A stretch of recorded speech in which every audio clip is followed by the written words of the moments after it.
Oi, oi! E aí, como vocês estão? É hora de mais um episódio aqui do É Sério Podcast. E eu já peço a você que se inscreva no meu canal, caso você não tenha feito isso ainda.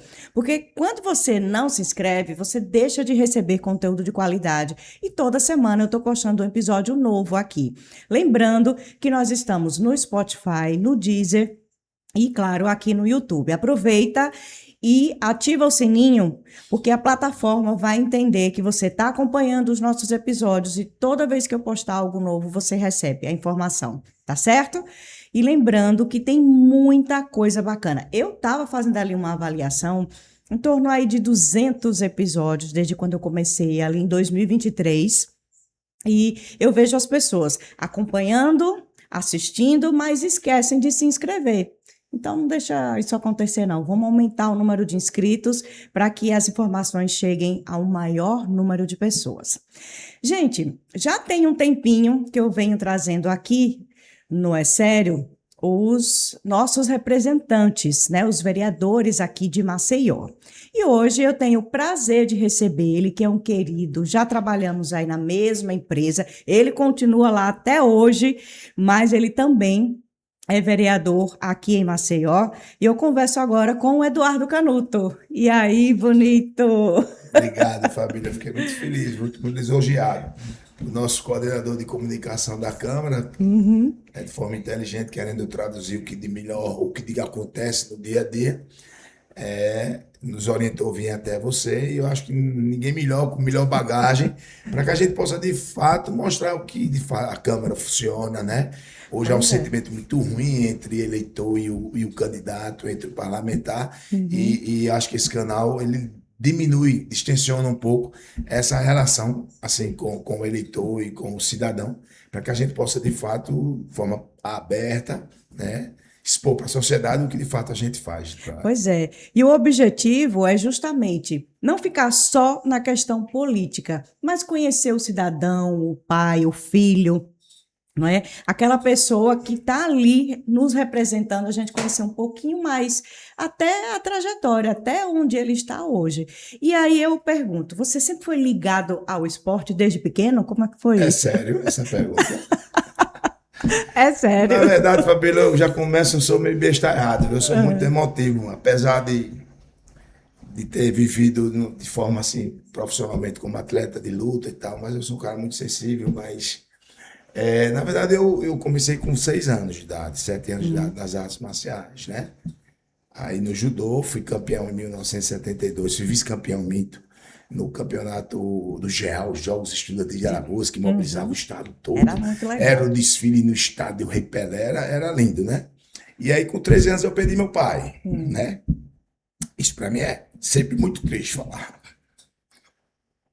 E aí eu me afastei um pouco, fui estudar, tive comportamentos não muito convencionais para uma família tradicional como a minha, né? Minha mãe, uma mulher, na época, meu pai morreu, tinha 58 anos, e aí, por 2 momentos, eu tive, assim, adversidades em relação à relação dos professores, eles perceberam que eu estava, né? A perda foi muito grande, foi muito traumática para mim até Imagina. hoje.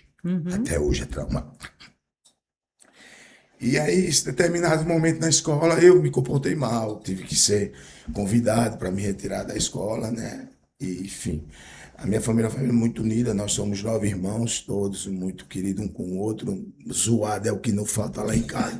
Você tira pelo máximo, teve a oportunidade de trabalhar com ele. Mas mamãe é uma mulher muito bonita na época, uma senhora de 1,74 m, com 50 e poucos anos, os olhos azuis. Ela teve que abdicar da vida para cuidar dos 9 irmãos. Betânia, minha irmã, era mais nova, tinha acho que 9 anos. E o Márcio, mais velho, acho que 26 anos. Ou seja, 9 Filhos, filhos. é Ela, muita. professora da Escola Técnica Federal de Matemática, dentista, mas não estava exercendo, e professora da Escola Estadual. Então, ela dava aula de manhã, de tarde e à noite, corrigia a prova. Então, ela dizia muito que ela sentia a Nossa Senhora do lado dela a vida toda. E aí, os nossos irmãos, um ajudava o outro. A Fátima é uma segunda mãe nossa, que é a minha irmã. E nós aí fomos trabalhando e vivendo. E aí eu tive a oportunidade, já com 18 anos, de servir o exército, ser militar. E isso me deu uma coisa que as pessoas entendem que são básicas, em especial assim, na formação das pessoas, que é a hierarquia e disciplinas. Eu já tinha uma educação rígida da minha mãe, que era de fato muito rígida. Era sozinha para cuidar tudo com a minha irmã e os irmãos mais velhos, né? Coordenando tudo isso. E aí, assim, aí eu tive a oportunidade de ir às Forças Armadas, que o principal conteúdo dela, além do treinamento de preparação militar para a defesa da pátria, se necessário e tal, mas a hierarquia e disciplina. E aquilo me encaixou, né? Eu me encontrei ali dentro.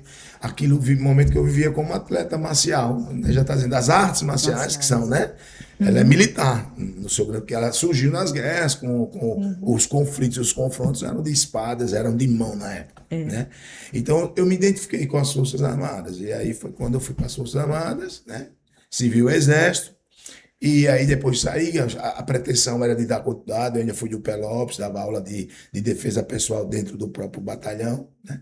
A gente se notabilizou isso e aquilo me fez voltar às artes marciais. Foi quando Sandra engravidou, hoje nós temos 5 filhos. Vocês gostam de uma família grande, família né? Vamos povoar o mundo. Família grande, verdade. Que bom. Aí tive a oportunidade, né, no início da carreira, trabalhar com meu sogro. Eu entreguei pão, né, muito cedo, engravidei ela, tive que trabalhar, e aí isso me possibilitou de ter o tino para o comércio, para o negócio, mas sem me afastar das artes marciais. Sim. Com 25 anos eu já tinha 3 filhos, já era faixa preta, já era atleta profissional e tinha 3 padarias. Então, assim, foi uma atividade intensa, porque em 3 anos depois nós montamos um restaurante. Então, eu era atleta profissional, tinha 3 filhos, padaria e um restaurante. Padaria começa cedo e restaurante termina tarde. Na verdade, era uma choperia, famoso Marquês de Latravéia. Era seu? Meu, do Neno e do Pezão. Que maravilha. Fui a muito pagode ali no Marquês. Então, ali exatamente, então era nosso, de gestão nosso mesmo, propriedade, a empresa Cioli Canuto e tal.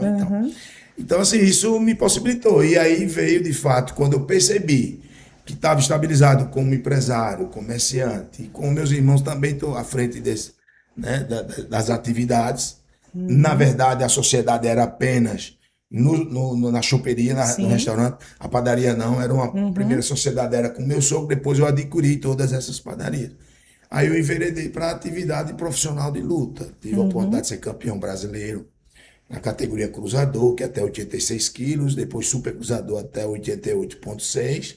Conquistei o título sul-americano, né?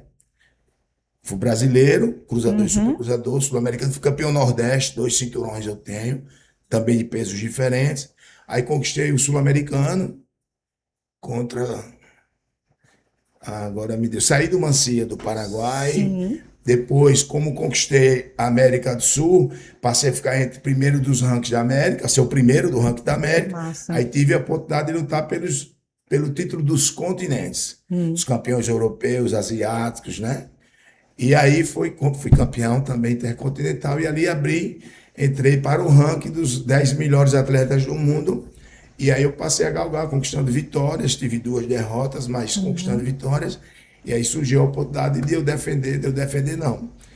eu tentar conquistar e entrar no primeiro ranking de ser campeão do mundo. Em 97, contra Tolomés de Pransac, chamavam de Ile Baron. Era um cara mais jovem, filho e neto de ex-campeões do mundo, que lá na França, o estilo mais parecido com o meu, que é kickboxing, muay thai, full contact, mas na verdade era o kickboxing. Eles têm uma modalidade na França chamada savate, e ele era filho de atletas e neto de atletas de campeões, né? Isso é uma luta muito difícil. Eu estou traduzindo, seguindo o cronograma, viu? Se quiser interromper, interrompa. Mas é justamente Quando isso. Quando você falou que queria quero. conhecer a história, eu estou dentro desse cronograma. É exatamente isso que eu queria ouvir. Então, aí eu, como campeão do mundo, porque no esporte amador, eu vou competir como atleta amador. Aí sou campeão do mundo. Sim. Se eu for campeão no outro ano, eu sou bicampeão do mundo. No profissional não é assim. Eu sou campeão do mundo até não perder a luta. Então, assim, eu tive 8 lutas como atleta campeão do mundo e, graças a Deus, eu preservei esses 8 títulos. Na verdade, eu só era campeão, entendeu? Sim. Isso é questão profissional. E aí surgiu, essa luta foi dia 8 de abril de 2000, a última luta. Aí eu estava com 38, ainda muito jovem, mas tinha tido a vivência e a experiência dos negócios. E aí foi quando eu tinha 2 lutas ainda contratadas, uma seria no Japão. E aí Ronaldo Lessa foi eleito em 98. Governador, foi eleito. Aí ele ligou, na verdade, um capitão ligou, até é engraçado isso, porque ele ligou um capitão para minha casa, e a minha esposa Sandra, que nós fizemos 43 anos de casado agora, 2 dias atrás. Maravilha. Aí o capitão ligou, só aqui é capitão do Palácio do Governo, a minha mulher disse, sim, tá, capitão. Ele ligou o telefone, ela não acreditou. Na verdade, já era um oficial do governo, do novo governo, me convidando para ser secretário. Na verdade, criar a Secretaria de Esporte. Nós éramos, não sei se você se lembra, nós éramos uma FAP, Fundação Alagoana de Promoção Esportiva. Sim. Eles não tinham política pública voltada para o esporte, eles apenas administravam o estádio Rei Pelé. Não tinha uma política de atividade esportiva, não tinha uma atuação inclusiva, enfim, absolutamente nenhum modelo de políticas públicas voltada para o esporte. O PPA deles, quando nós chegamos lá, era 0, ou seja, não tinha uma programação financeira para o Rei Pelé. O Rei Pelé vivia do futebol, das rendas de futebol. E aí foi legal porque com 2 anos, e quem assumiu a presidência da FAP foi Eurico Beltrão. Se eu admiro 10 homens na minha vida, ele é um deles. O Eurico Beltrão era o presidente do Corinthians e assumiu a presidência da FAP, que me deu a oportunidade de, como chefe de gabinete, conduzir. Só que eu vou cuidar do futebol profissional e tu cuida do futebol amador. E aí você veja como nós éramos atrasados. Não existia trabalho com idosos. Deficiente nem sequer existia. Não existia. Não existia. Era tão pejorativo no aspecto de você estar trabalhando com idosos, com deficientes, dizer, o pai dos velhos, o pai dos aleijados. Sim. Era esse o sentimento de você dar uma bola para um aleijado. Era quase improvável de nós termos. E já existia uma política voltada no cenário nacional. Não existia Ministério do Esporte, era o Instituto de Desenvolvimento. Então nós criamos, através de uma lei delegada, a Secretaria de Esporte, em 2002. Lei delegada 10.672. A partir dali a gente começou a construir, passamos a ser secretaria, foi a 3ª Secretaria de Estado de Esporte construída no Brasil, o Ministério dos Esportes recém-lançado, e nós participamos desse primeiro momento do Conselho, foi quando dinamizou essa história da política. Então a gente começou a atuar nas comunidades, fazer escolas de zumba, atletas deficientes como a Rosinha da Defal, lembra dela? Deputada federal, pessoa maravilhosa, foi atleta campeã de natação. E quando nós chegamos com ela na cadeira de roda no aeroporto para dizer que ela foi a campeã, ninguém teria nada. Como ela nadou? Eu fui questionado porque dei uma passagem a ela para competir. Você vê como nós éramos atrasados em relação a políticas públicas, né? Então isso passou a ser... A Secretaria de Esporte passou a ter uma dinâmica, assim, uma demanda gigantesca. Aí o Maierbal era o professor que botou com o projeto Corrente para o Futuro, a gente pegou atletas e botou. Hoje nós temos 2 atletas, nós temos uma grande referência, que é o Johansson Ferreira, que é deficiente. Hoje nós temos, que não é da nossa gestão, nós temos uma premiação como um incentivo ao esporte, com o nome do Johansson, que hoje é o vice-presidente do esporte paralímpico no Brasil. Que maravilha. A gente tem a Bruna, que é uma atleta fantástica. O Maierbal construiu esse trabalho. Então a gente começou a desenvolver projetos. Dalvan Gama de Assis, coitado, faleceu num acidente de carro. Então a gente foi muito pujante no aspecto de estar na comunidade, na periferia. Montamos e construímos dentro do presídio uma fábrica de bolas, com os presos construindo as bolas, fabricando as bolas. E aqueles presos identificados onde seus filhos tinham, mensalmente eles recebiam 10, 12 bolas costuradas pelos pais. Então isso foi dando uma visibilidade à secretaria. Aí entra o fatalmente. Foi quando aconteceu. Eu já tinha visibilidade como atleta, né?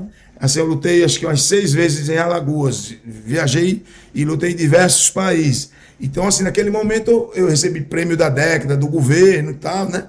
Então, assim, eu já tinha uma visibilidade enorme como atleta. Aí nós passamos a ter como gestor. Aquilo fatalmente me levou a quê? Política. Contra a vontade da minha família. Na verdade, eles Engraçado. surgiu o convite para eu ser em 2004. E o governador Ronaldo Lessa, eu tenho um carinho enorme por ele. Discordo de determinada parte ideológica dele, mas eu tenho mais. Ninguém no estado como o governador fez o que o Ronaldo fez pelo esporte. Cara, eu tenho por ele esse carinho enorme. Né? Então, assim, aí ele chegou para mim e disse: Canuto, vem cá. Há uma certa exigência para você ser candidato. Eu disse: de verdade, eu não tenho como, não é? A minha família não tem essa história, não tem tal. E disse: olha, eu só queria deixar claro, isso tudo vai morrer em 6 meses. Não tem como dar continuidade se você não for para atividade política.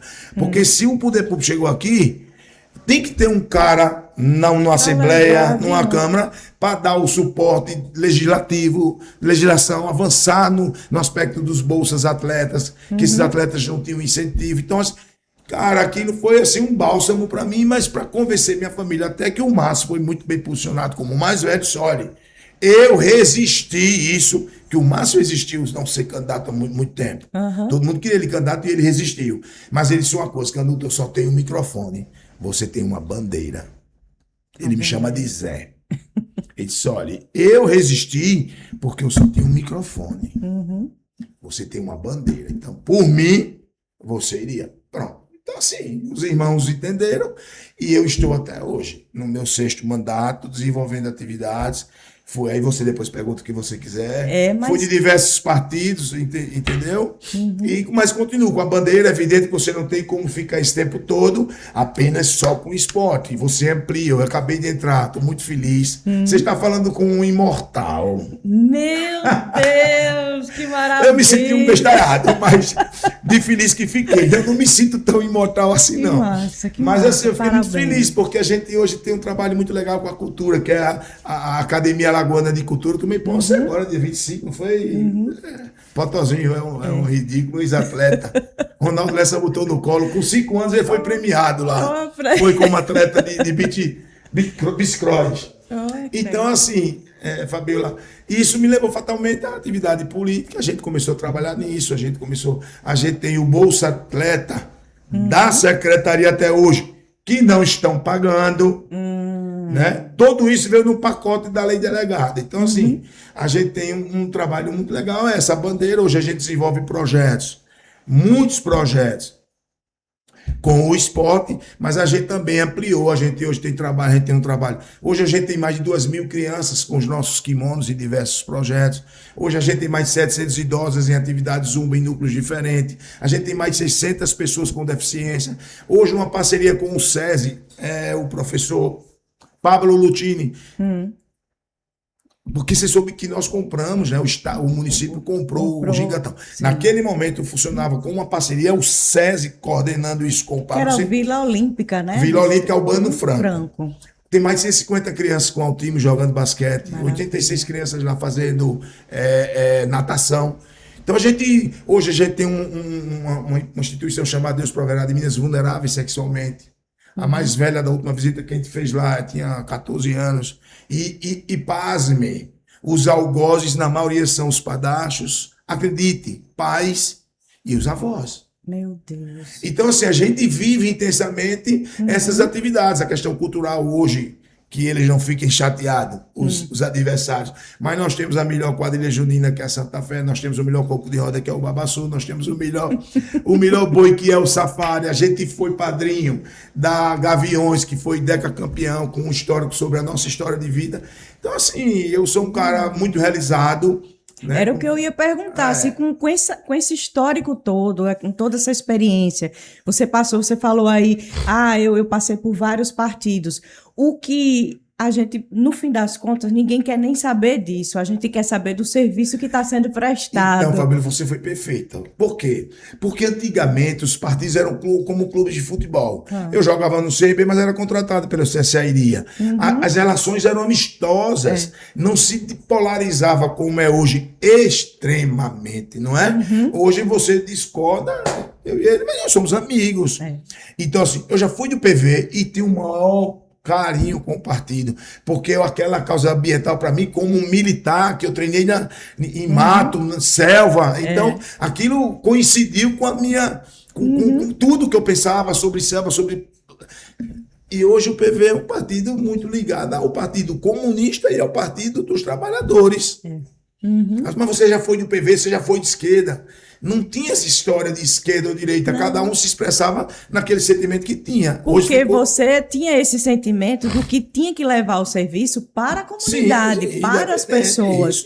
Hoje eu não vejo muito isso, não. Né? A coisa é mais para o meu próprio bolso. Eles são muito ideológicos hoje. É muito assim, não dá. Se a gente pensasse assim, tipo, como o Márcio... Como o Eduardo falou, eu já fui de vários partidos. E quando você vê o histórico dele, você vê o serviço que ele prestou para Maceió, para Alagoas como um todo, tudo que ele vem implementando desde a base, lá atrás, quando ele começou com a secretaria, com o esporte, realmente... acho que a gente estava muito mais feliz, ganhava muito mais a comunidade, a sociedade. Não existia essa indiferença. Esse cara. Não tinha isso. Nos tratávamos todos muito bem. Exatamente. Muito bem. E só perde, gente, só perde isso. Eu tenho uma tendência um pouco mais para um lado político, mas assim, eu trabalho com pessoas de todas as vertentes políticas. E nem por isso eu deixo de falar com Cicrano, com Beltrano, nada. São profissionais, são pessoas, são colegas, né? Pena que nem todos eles pensam dessa maneira, viu, Eduardo? Ser o que eles quiserem, mas também faço o seguinte, não bata na minha porta para querer que meus filhos sejam o que você quer. Exatamente. Deixa que a nossa família crie. Não é? Eu penso até dessa porque maneira. Eles crescem e tem um mundo aí pela frente, né? Tem um mundo aí pela frente. Gente, o Eduardo também, ele tem há muitos anos, a gente comentava aqui antes de começar o episódio, já há 14 anos ele está na TV Pajuçara, já com o Esporte Campeão, e é o tipo de programa que é essencial. Por quê? Porque dá visibilidade ao esporte amador, né? Que você, desde o comecinho lá da sua base, já fazia isso. Que legal você falar isso. Coincide muito com a ida de Márcio Canuto para São Paulo. O Márcio deixou essa lacuna do esporte, só ficou o futebol. Quando o Márcio chegou, Melissa Diniz e Nilander Chaves. Esse ridículo começou lá. Você literalmente começou lá. Tinha 15 anos, quando eu fui pela primeira vez conhecer você. Pronto. Nossa, olha que bacana. Já pensou? É um querido. É um cara arretado. É o meu braço direito aqui, viu? Então, você imagine, quando a gente... Aí eles apresentaram um projeto Esporte Campeão, sejamos honestos, intelectualmente. O Esporte Campeão é de Eduardo Canuto, naturalmente, para fazer essa simbiose, né? Esse negócio.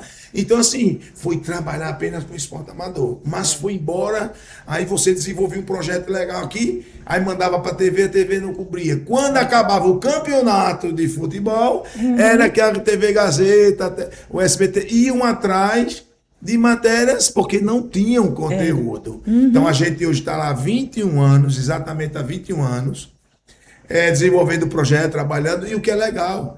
O Esporte Campeão, ele patrocina. Eu tiro um Prolabore, pago os custos e o que sobra, a gente investe em projetos sociais. Você vai olhar o kimono, quando eu digo 2.000 kimonos, não só o Eduardo Canuto, o Esporte Campeão também apoia, patrocina, entendeu? Apoia eventos. A gente tem uma equipe, uma chamada de Beach Tennis Solidário, que é o Esporte Campeão, quem patrocina, como empresa. Ele gera o próprio, eu não diria 100%, mas nós já, com o volume de atuações que nós temos em diversas instituições esportivas, Federação de Judô, Federação de Basquete, Federação de Vôlei, a de basquete a gente até diminuiu um pouco, mas a gente tem mandado recursos, sem falar que você deve entrar nesse passo depois, que a gente, como vereador, ainda tem as emendas. Exatamente. E a gente repassa emendas para as instituições. Nós mandamos em 2024, nós mandamos para 33 instituições esportivas recursos e emendas. Hoje um vereador tem, em média, de 1.800.000 a 2 milhões ano para emendas, e todas elas impositivas, ou seja, elas têm que ser concretizadas. Aí você pega 16 instituições que não tiveram a capacidade de receber esses recursos. Esse dinheiro não volta. Bom, não será reinvestido. Ele volta, na verdade, para o poder público. Então a gente hoje tem sido mais criterioso, não que eles não tenham sido, mas era uma vivência nova, que nós não tínhamos instituições, federações, no início, eles eram muito pequenas no aspecto de ação. Era o cara que era a grande referência do handebol, a esposa era o caixa, o filho era o diretor. Não tinha aquela coisa era muito juridicamente. amador, era amador. Que sejamos amador. Sim. No espírito olímpico e tal. Mas a gestão tem que ser profissional. Exatamente. Então isso tem avançado muito e já está melhorando bastante. E a Pois gente é. tem conseguido contemplar diversas instituições. E é muito bacana porque eu imagino também a quantidade de profissionais da comunicação que passaram pelo Esporte demais, Campeão, né? Vixe, Maria. De editores, muita gente repórteres, né? Eu Pessoal... não me lembro de um mal-estar. Só uma funcionária muito vez que disse que era diretora do programa e tal. mas foi provado que não era e a justiça foi muito por essa parte, né? Mas sempre tem. Eu também, na época que eu tinha o meu lá, também tinha esses casos, assim, que a mas gente eu nunca aprende tive problemas, muito, né? viraram meus amigos, assim. Eu tenho jornalistas que começaram. Sim. E esse, com 15 anos, ele acabou de dizer. Gerson Blá Blá, Gerson viu? Blá Blá. Ele e o Blá Com Blá. 15 anos, novinho, tinha cabelo ainda, tinha cabelo. Aí, Eu entrei no esporte por causa e disso. a do Gerson Blá Blá, a minha bicicleta, né? Não vou dizer nada não, fique na sua bestalhada. Então, assim, tem hoje Júlio, cara, tem tanta gente. O Thales, não, meu Deus do céu, como eu tô acho que as pancadas na cabeça, meu Deus. Tato Salles foi-se embora, ele era, quando iniciou essa fase de redes sociais, ele era o cara do Neymar, ele foi embora. Espanha, legal. não foi? Então, assim, esses caras, o Carlos Holmes, o Buriti, que é coronel, Sim. ganhou o prêmio nacional como bombeiro, era o nosso jornalista. Desde hoje, Baracho, uma turma muito boa, viu? E o Risky Flix, que era funcionário da OVNI, hoje é um cara que trabalha na Europa, ele mora. Eu posso dizer que meu programa é internacional.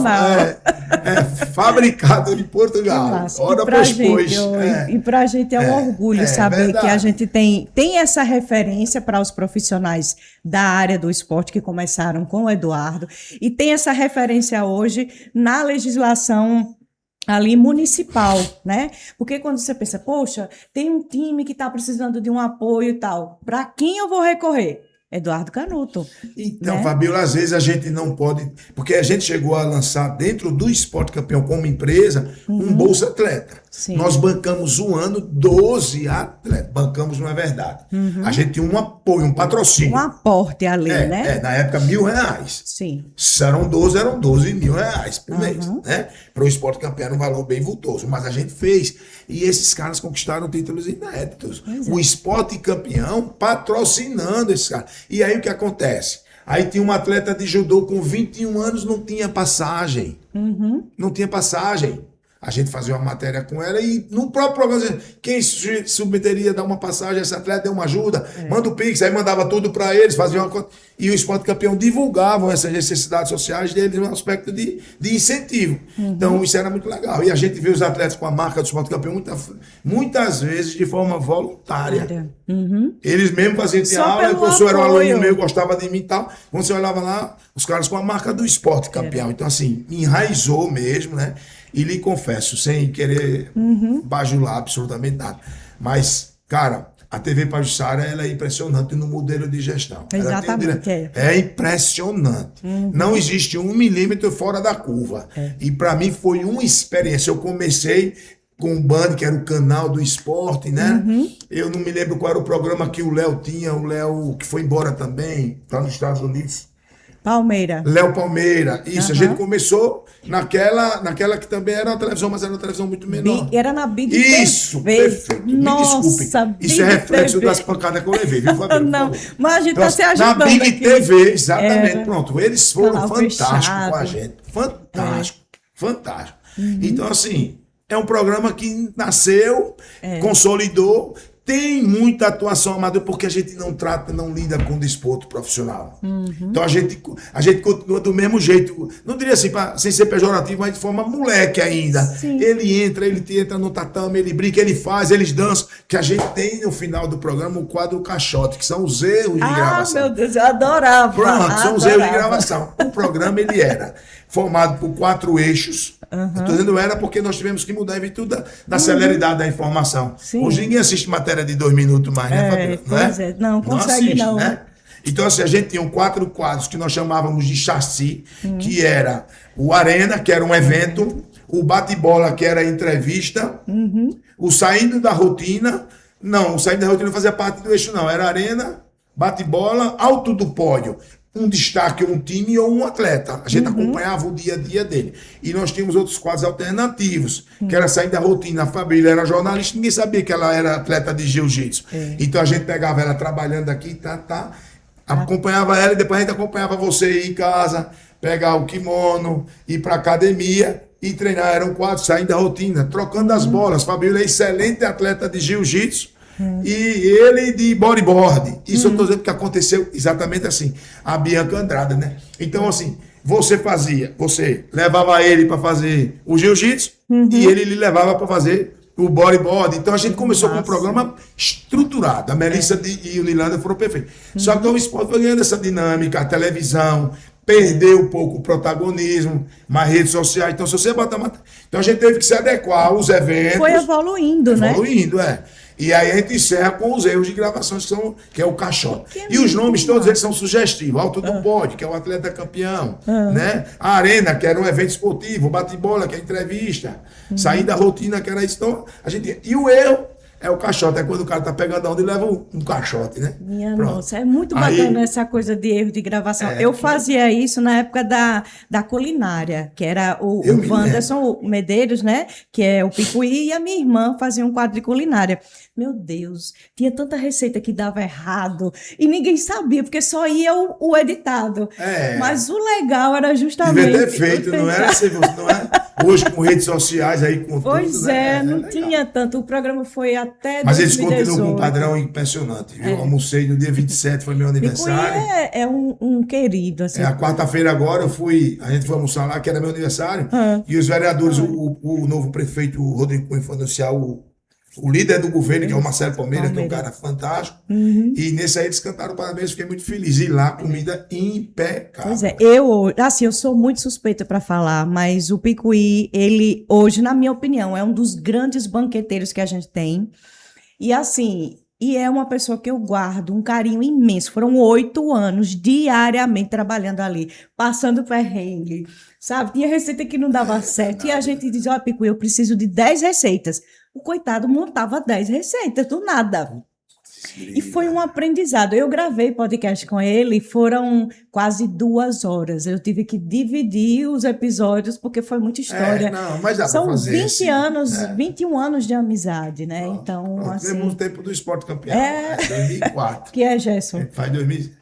Já está dando 45 minutos de podcast. Mas tá bom, mas eu tô tranquilo. Se quiser fazer mais objetivamente algumas perguntas. Mas pronto, aí agora eu vou entrar só um pouquinho assim nessa questão política mesmo. Hoje você está no PSDB, né? Com todas essas mudanças que ocorreram ultimamente. E assim, projetos mais recentes ou que estão lá aguardando aprovação para você colocar em prática. Quais seriam? Olha, veja bem. Como sempre, a gente é muito ligado ao esporte, a grande maioria ela é do esporte. A gente tem um que eu acho que, com todo respeito, eu acho que sintetiza tudo. Por quê? Porque ele é acadêmico, ele é extremamente, em relação à saúde, impecável, né? E precisou mostrar força política para que isso acontecesse. Nós vivíamos um problema muito sério chamado pandemia. Eu não sei se eu poderia falar isso, mas ambos vão me entender. Vale. Nós tínhamos um Conselho Regional de Educação Física que tem a finalidade de regulamentar a atividade física. Nós tínhamos uma dificuldade do professor e do profissional. Uma coisa é você ser licenciado, outra coisa é você ser bacharelado.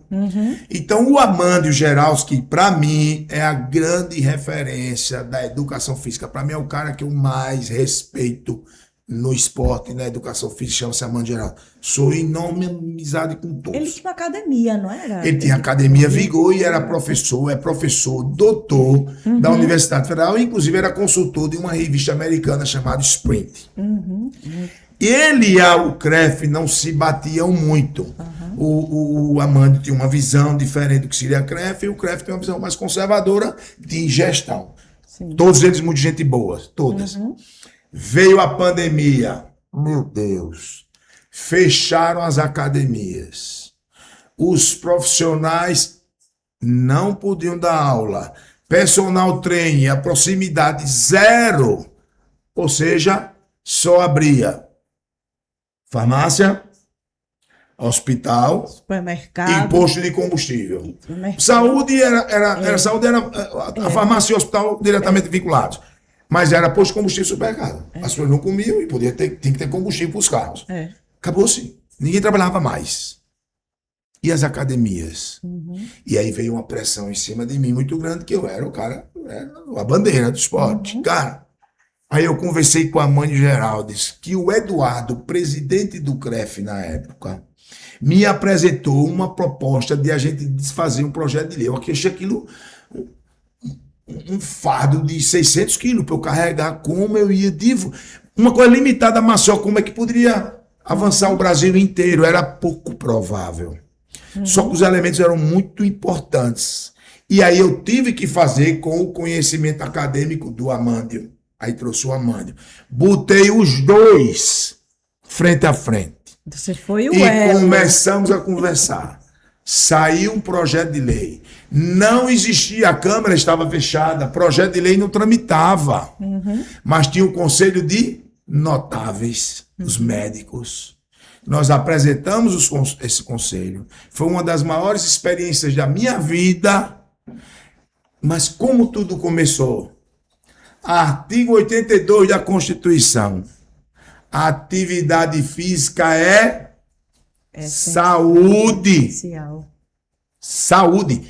Tá lá o nome, saúde. Se é saúde, tem que abrir. Aí a gente fez um projeto. Apresentou o projeto. Quando eu apresentei, que isso deu uma divulgação no Brasil inteiro, 3 ou 4 municípios pediram o projeto, uma deles ajustaram e terminou indo por jurisprudência para o Brasil inteiro, ou seja, em 72 horas, nós abrimos todas as academias de Alagoas. E os nossos personagens voltaram a dar aula com a distância regulamentada, naturalmente, né? Com todas as providências cautelares, sanitárias, eles voltaram a dar aula. Eu aproveitei. Ainda bem. Entendeu, Fabíola? Então, talvez eu simbolize pelo tempo que nós estamos, simbolize talvez assim, o quanto de verdade você ter coragem, você enfrentar, Maceió virou protagonista de um processo nacional, entendeu? Maravilha. E não fui eu, porque eu era apenas o elo. Apesar de ter carteira do Conselho de Educação Física, porque eu sou professor de artes marciais, eu não posso dar aula de atividade física. Eu sou registrado e posso dar aula de artes marciais na minha especialidade. Certo. Né? Porque quando criou o conselho e veio... Você sabe que a educação física é a legislação uma das mais antigas do Brasil. 32 anos para ser aprovado no Congresso. Então, quando você aprovou, como é que fica Simeão Rufino, o maior nadador da história da Alagoas, sem formação de educação física? Ele não poderia dar aula de natação? Entendeu? Então, assim... Essas pessoas foram reconhecidamente como pessoas notáveis, e aí ele recebe uma carteira de provisionado para dar aula de natação. Não necessariamente o Simeão, que o Simeão terminou indo fazer educação física, é um danado. E fez, e é professor, e é CREF, tem Conselho de Educação Física, entendeu? Então, assim, eu acho que desse sintetiza tudo o que eu sou, porque para mim foi... Aí lhe digo, posso fazer uma coisa que não tem nada a ver com essa pergunta? Fale. Vi tantos professores de educação física com adesivo de outros candidatos no carro. Tantos que você nem imagina. Pessoas que voltaram da aula, pessoas que pediram ajuda. Pediram ajuda. E a gente numa função. Porque eu, mesmo com a câmara fechada, o meu salário depositava todos os dias. Você imagina o que esse povo passou?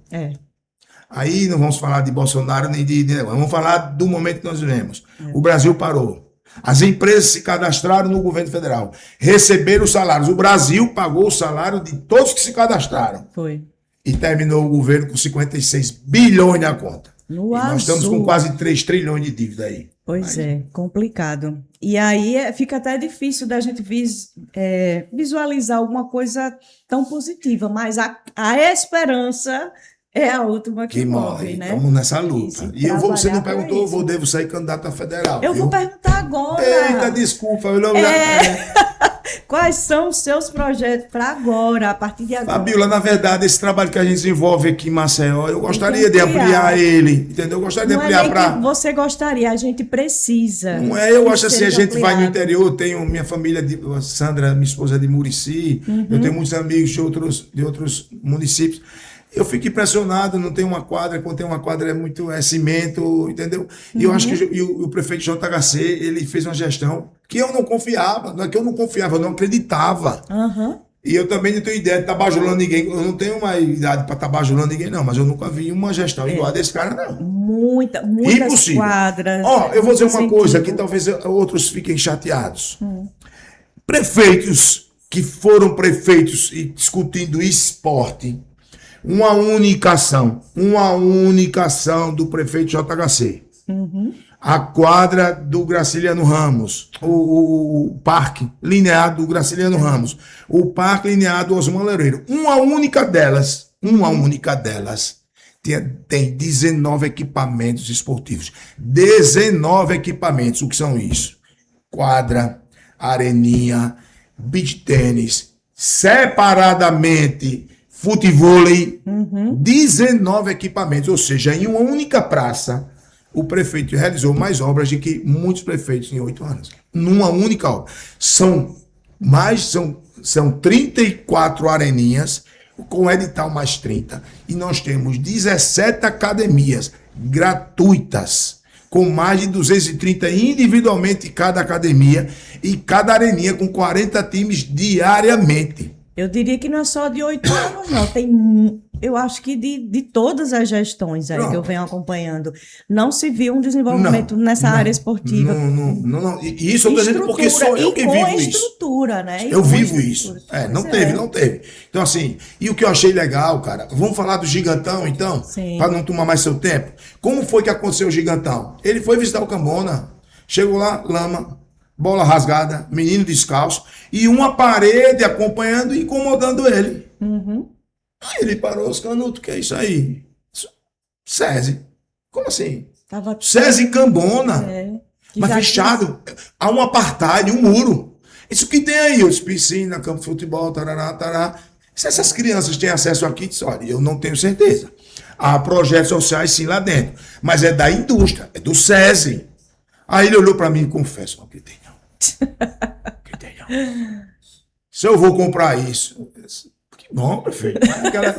Um acreditando, desacreditando. Ele né? comprou e está botando lá 5.000 crianças com contraturno e um projeto sendo trabalhado de inclusão de 1.200 crianças. O contraturno, a rede educacional municipal lá, e as crianças que não têm acesso ainda, jogando basquete, voleibol, natação. Inclusive tem um campeonato amanhã lá. Então, assim, foi mágico para mim. Esse crescimento, a candidatura para mim, ela me fortalece pelo que eu diria dizer do recall, do que aconteceu com a nossa gestão na área do esporte. Isso assim, me dá de forma uma oportunidade de falar sobre isso. Eu acho que é um dos motivos que eu desejo ser candidato federal. Pois é. Então, desde já, eu digo a você, seja. Obrigado, Fabíola. Seja Boa sorte porque para o todos esporte nós. precisa, e é justamente aquela pessoa que está na comunidade que mais precisa ter uma ocupação, colocar essas crianças Não para. tem ideia da força de uma bola. Pois do é, kimono. não, e é isso mesmo, não só de uma bola, Não, de várias modalidades, qualquer que seja a bola, né? É justamente. Entrou para o esporte, a gente já vê a questão da disciplina, o Hierarquia, desejo de vencer. o respeito, né? Exatamente. É fantástico. Esse é o de verdade, caminho. né? Esse é o caminho. Então, seja. Obrigado. Viu? É sério? É sério. Eduardo, foi um prazer Hoje, receber prazer foi você meu. aqui. Fiquei feliz só a gota, sério. E assim, rever você Pô, e obrigado. contarmos histórias, porque eu acompanho também aí a sua carreira já há muitos anos. Obrigado. E desejo todo o sucesso do mundo. Que Obrigado. Deus abençoe grandemente você. Obrigado. Tem um coração enorme. Tem mesmo, Pois né? é. Sou meio abestalhado. Ah, mas Eu até me emocionei hoje com a notícia, mas eu não posso estar, porque se eu der aqui, eu que chegar em casa eu apanho. Mas fora do microfone. eu Quer digo. falar? Não, Fala. não. É porque eu não sei de fato a reação qual será. Mas Então eu vou perdoar você. Foi uma coisa bem mágica para minha família. Foi, que bom. Então eu fico muito feliz. Eu vou dar um spoiler só. Vá. Seria avô de mais um. Pronto, só isso. Hoje, recebi agora meia hora atrás, há 1 hora atrás. Meus parabéns, já vão somar... bestalhado que só aguda. Quantos já? Eu tenho 8, são 9. Nossa. Agora será 9. Que massa, parabéns. Tá vendo? Família grande, povoar o mundo. A gente tá precisando tá doido, de coisas boas. Babila, eu que agradeço, viu? Demais. Obrigado, Lino aí, ter feito um trabalho legal. A mesa, a presidência. Mandem mais pessoas para cá. Quero contar histórias. Esse é o meu papel aqui, é contar histórias e boas histórias como essa do Eduardo, que eu queria muito poder ouvir. Beijo grande para você, vovô. Beijo para aquele ridículo ali. Pois é. Gente, eu vou ficando por aqui. Acompanhe esse episódio, muito legal. Eu disse a vocês, ia ser um alto astral, né? E agradeço. E, seguinte, se inscreve no canal para ter acesso a mais conteúdo de qualidade, tá bom? A gente se encontra em um outro episódio do É Sério Podcast. Até lá. Valeu.